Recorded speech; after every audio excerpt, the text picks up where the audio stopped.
আচ্ছা বলুন তো, মাকড়সা দেখলে আমাদের মধ্যে কতজন আতকে উঠি? অনেকেই, তাই না? আজকের এই স্পেশাল এক্সপ্লেনারে আমরা কথা বলবো মাকড়সার কামড় নিয়ে। স্কয়ার হাসপাতালের ডক্টর হিমেল বিশ্বাসের দেওয়া দারুণ কিছু মেডিকেল ইনসাইটস থেকে আমরা জানব কখন এই কামড় নিয়ে আসলে আমাদের চিন্তা করা উচিত আর কিভাবে আমরা সেফ থাকতে পারি। তো চলুন শুরু করা যাক। প্রথমেই একটা দারুণ খবর দিয়ে রাখি, আমাদের চারপাশে থাকা বেশিরভাগ মাকড়সাই কিন্তু একেবারে নিরীহ, মানে মানুষের জন্য এরা মোটেও ক্ষতিকর নয়। তাই ঘরে হঠাৎ একটা মাকড়সা দেখলে ভয়ে লাফিয়ে ওঠার কোনো দরকার নেই। তবে হ্যাঁ, সব কিছুরই তো কিছু ব্যতিক্রম থাকে, তাই না?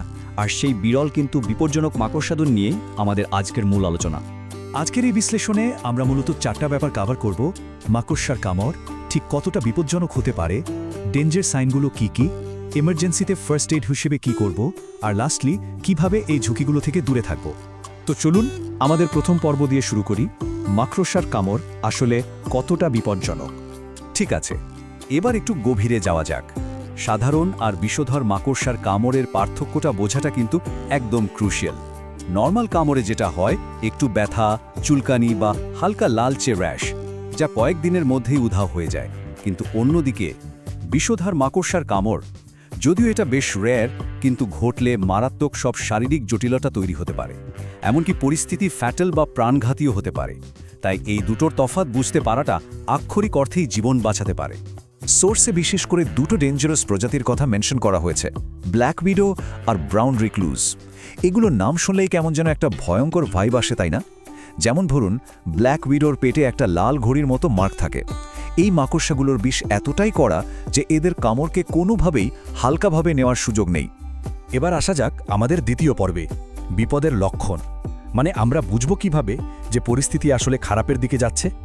কামড়ের জায়গায় যদি হঠাৎ করে মারাত্মক জ্বালাপোড়া, প্রচণ্ড ব্যথা আর ফুলা শুরু হয়, তবে বুঝতে হবে বিষ ছড়াতে শুরু করেছে। শুধু তাই না, মাংসপেশিতে টান লাগা, বমি বমি ভাব, অতিরিক্ত ঘাম, মাথা ঘোরা বা শ্বাসকষ্টের মতো সিরিয়াস সিমটমগুলো দেখা দিতে পারে। এগুলো দেখা দিলে বুঝতে হবে অ্যালার্ম বেল বাজছে, মানে বিন্দুমাত্র দেরি না করে ইমিডিয়েটলি মেডিকেল হেল্প নেওয়াটা তখন মাস্ট। কিন্তু বিপদ যদি ঘটেই যায়, তখন কি হবে? চলুন দেখি আমাদের তৃতীয় পর্বে, ফার্স্ট এইড বা প্রাথমিক চিকিৎসা। এখানে প্যানিক না করে মাথা ঠান্ডা রাখাটা সবচেয়ে জরুরি। চলুন দেখি ডক্টর হিমেল বিশ্বাসের গাইডলাইন অনুযায়ী পরপর কি করতে হবে। মূলত চারটা স্টেপ: ক্ষত পরিষ্কার করা, বরফ দেওয়া, মাকড়সাটাকে চেনা আর সোজা হাসপাতালে দৌড়ানো। তো প্রথম স্টেপটা হচ্ছে আক্রান্ত জায়গাটা সাবান আর পরিষ্কার পানি দিয়ে খুব ভালোভাবে ধুয়ে ফেলা। শুনতে খুব সাধারণ মনে হচ্ছে, তাই না? কিন্তু বিশ্বাস করুন, এই সিম্পল কাজটাই বিষ বা বাইরের ব্যাকটেরিয়ার ইনফেকশন ঠেকাতে একটা গেম চেঞ্জারের মতো কাজ করে। এরপরের ম্যাজিক নাম্বারটা হলো 10 থেকে 15, মানে ব্যথা আর ফোলা কমাতে একটা পরিষ্কার কাপড়ে বরফ পেঁচিয়ে ঠিক 10 থেকে 15 মিনিট আক্রান্ত জায়গায় চেপে ধরতে হবে। সরাসরি বরফ না দিয়ে কাপড়ে মুড়িয়ে দেওয়াটা কিন্তু আমাদের স্কিনের জন্য অনেক বেশি সেফ আর আরামদায়ক। এই স্লাইডের সবচেয়ে ইন্টারেস্টিং পার্টটা দেখুন, নিরাপদ দূরত্ব থেকে মাকড়সাটার একটা ছবি তুলে ফেলা। কেন জানেন? কারণ হাসপাতালে গেলে ডাক্তারদের জন্য সঠিক অ্যান্টিভেরাম বা ট্রিটমেন্ট সিলেক্ট করতে এই একটা ছবি জাস্ট ম্যাজিকের মতো কাজ করে। আর হ্যাঁ, যদি দেখেন ব্লাড প্রেশার বেড়ে যাচ্ছে বা ব্যথা পুরো শরীরে ছড়িয়ে পড়ছে, তবে আর এক মুহূর্ত ওয়েট করবেন না, সোজা হাসপাতালে। আমরা সবাই জানি prevention is better than cure. তাই আমাদের শেষ পর্বে থাকছে কিভাবে আমরা এই মাকড়সার হাত থেকে নিজেদের প্রিভেন্ট করতে পারি।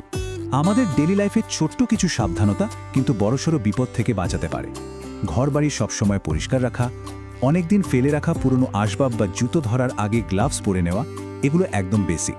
বিশেষ করে স্টোর রুম বা যেসব অন্ধকার কোণ আমরা সচরাচর ব্যবহার করি না, সেখানে হাত দেওয়ার আগে ভালো করে আলো ফেলে চেক করে নেওয়াটা হবে বুদ্ধিমানের কাজ।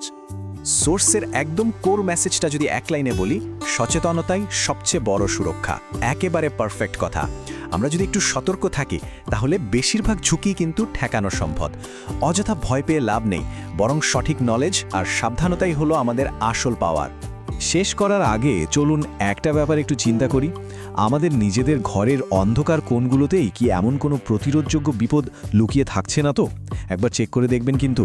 আচ্ছা, আজকের মতো আমাদের এই এক্সপ্লেনার এখানেই শেষ করছি। এরকম আরও ইনফরমেটিভ এবং জরুরি হেলথ ও সেফটি এক্সপ্লেনার পেতে আমাদের চ্যানেলটি সাবস্ক্রাইব করতে একদম ভুলবেন না। সচেতন থাকুন, সুরক্ষিত থাকুন।